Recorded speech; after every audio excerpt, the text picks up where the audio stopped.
And the winner takes on Jaden. Because, to tell you the truth, wait. he's better than both of y'all. Wait, Jaden? You guys think Jaden is better than Yusei and Kaiba? There is your answer, young man. I will say this. I will duel Jaden with one arm. Hello, you good players. How are you today?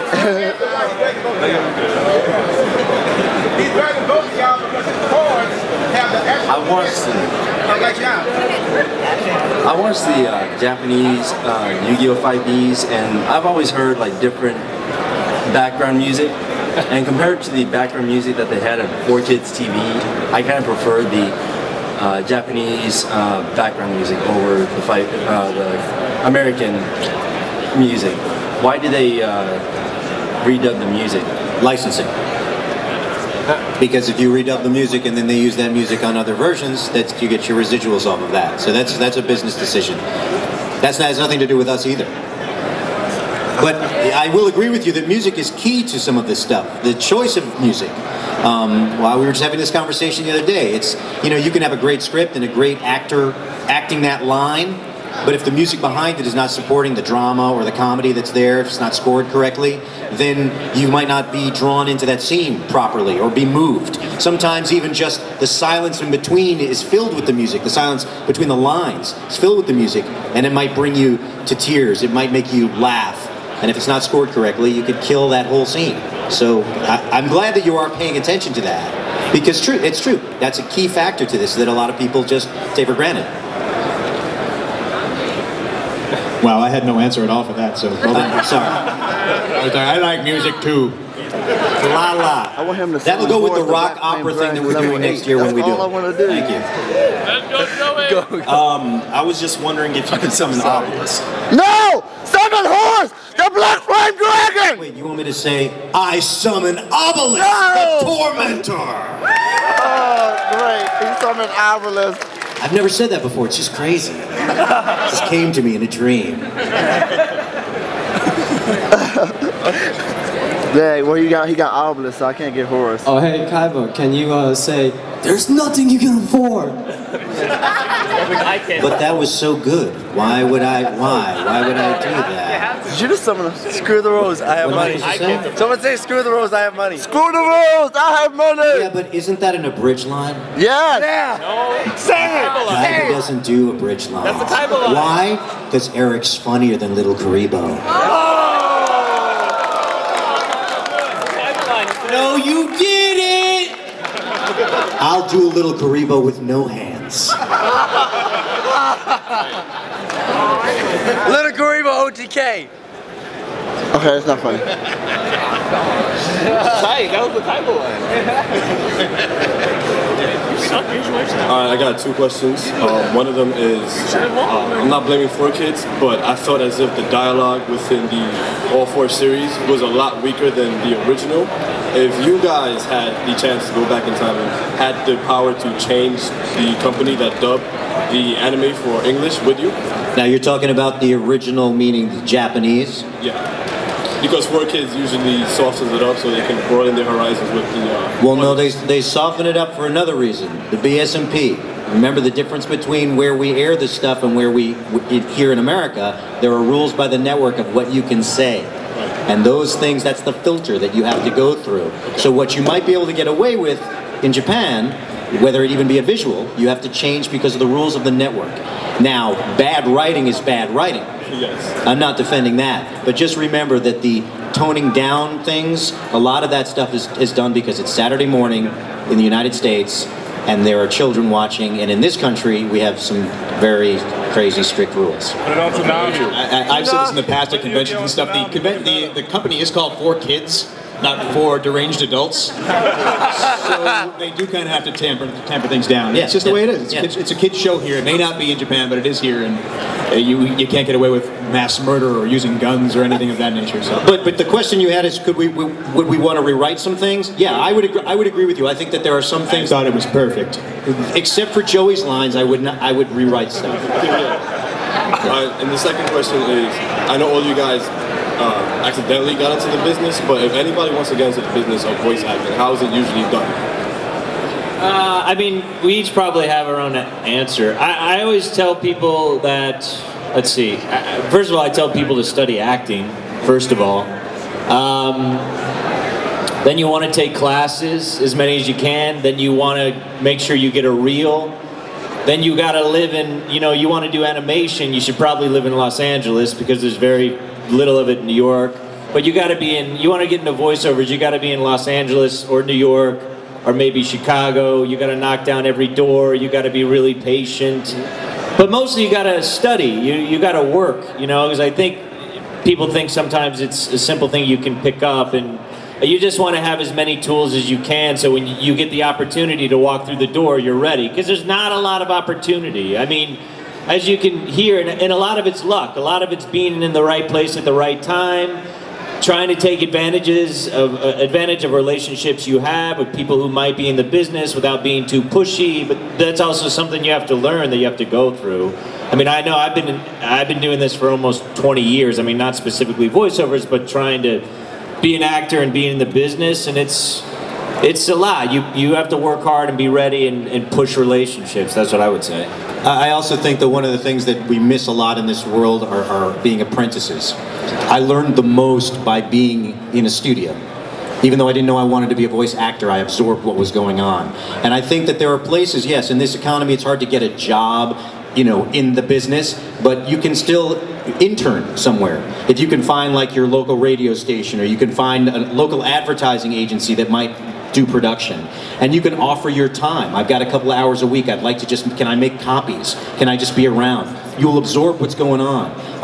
There's nuances. It's like, if you wanted to be a great cabinet maker, you'd go find a woodworker and just be around them, hand them the tools. It's the same kind of thing. You pick up a lot from that. So if you're not ready to move to one of the major cities right now, but want to get at least a taste of that, if you're in the facility, you might actually be asked to audition for something at some point. Raise your hand, man. The one final question, actually, I have to. Oh my God. Well, the second of two would be final. Okay, that's cool. This is for everybody here. How do you guys feel with Toonami's return? Oh my God. Toonami's return. Well, he has a child. Toonami's return.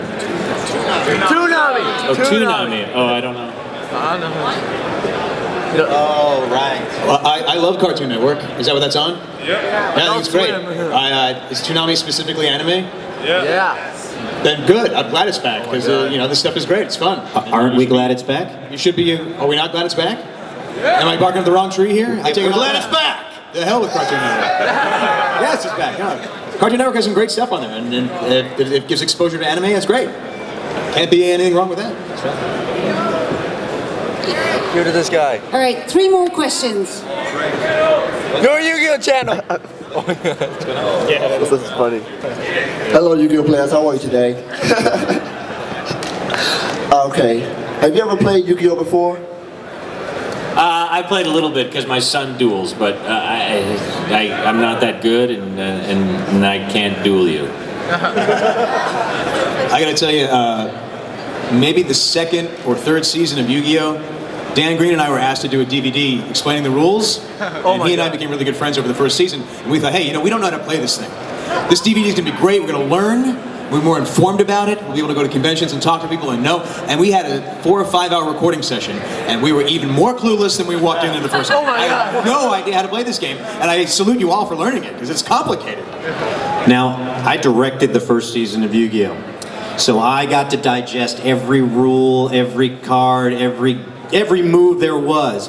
And as soon as I thought I had it all together and I was ready to actually play it, Yugi cheated. And I decided that there was no use in playing. Because he was always going to pull some card out behind his ear and go, I got this. Be like, what happened? So no, I don't play. Because of that experience.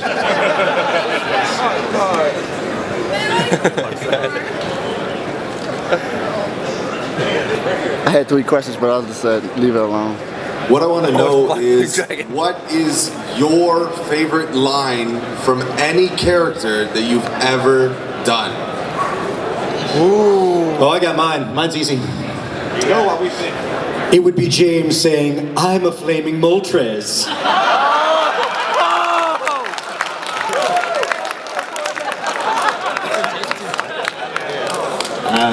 I'm gonna paraphrase because I said it so often in the first season. Variations of it just made me laugh every time. You know what I'm saying? Like, I gotta do it for my sister, Serenity. Go Yugi! Don't say that! Or if I move out, I always like saying this one. You say. My name is Raphael, and the bozo in the hockey mask is about to find out how angry I can be. Okay. What was that? Wait, that was a show? Mikey! Raffy! I don't want. Hello. Wait a second. Hey, you must be lost. There's a girl here. What's happening? Get out! All right, so first of all, good to meet you guys. My name is Brooke. Hello, bro. Okay, quick question, or a couple questions. First one is strictly for Eric Stewart. Okay.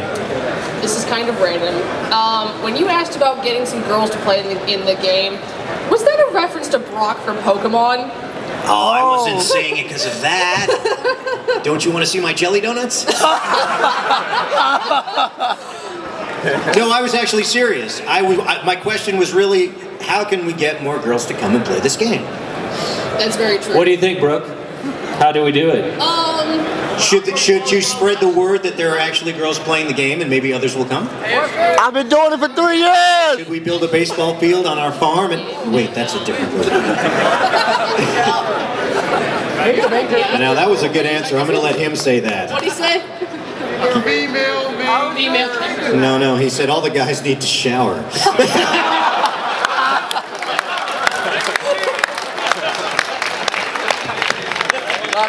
Here's an idea. Cosplay as your characters.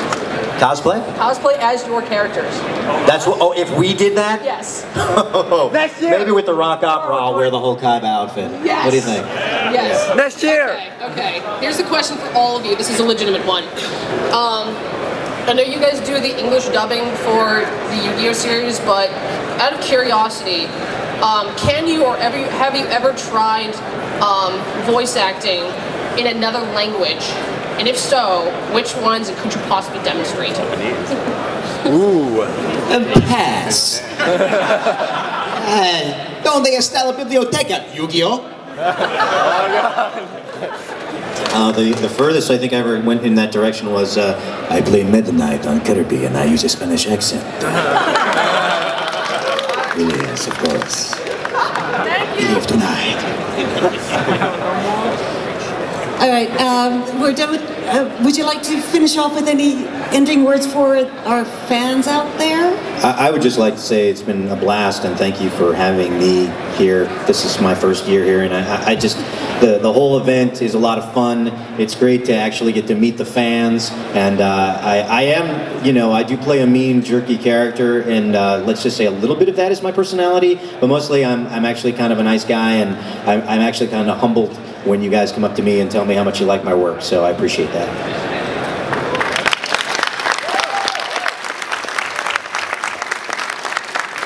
Mostly what Eric said. I got to say that this has been a really great crowd. You've been very respectful to us, and I've enjoyed meeting you too. I've enjoyed hearing stories about how our work has affected you positively. That's been great.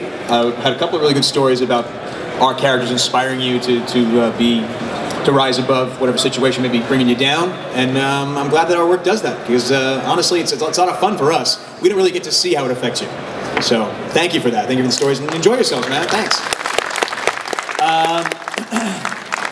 Yes, what Eric and Wayne said, and yeah, I mean, obviously my son plays, so I've come to a lot of these, but the fans are always, as Wayne said, just respectful and nice. It's always great. So it's always fun to come and meet people. And the other thing that's fun is I get to hang out with Wayne and Eric. And because, you know, I would say that the best part of doing these series at 4Kids, definitely for me, because an actor's life is sort of transient and, you know, you don't have a 9-to-5 job. And I mean, I think a lot of us felt this way, but the best part about 4Kids and doing this work was the relationships we made. Like, I went to school with Dan, so we were friends anyway, and But I really met Wayne, and we started doing Turtles and became good friends. We became great friends, and you know, obviously I got closer to Eric. He directed, and so that's the best part.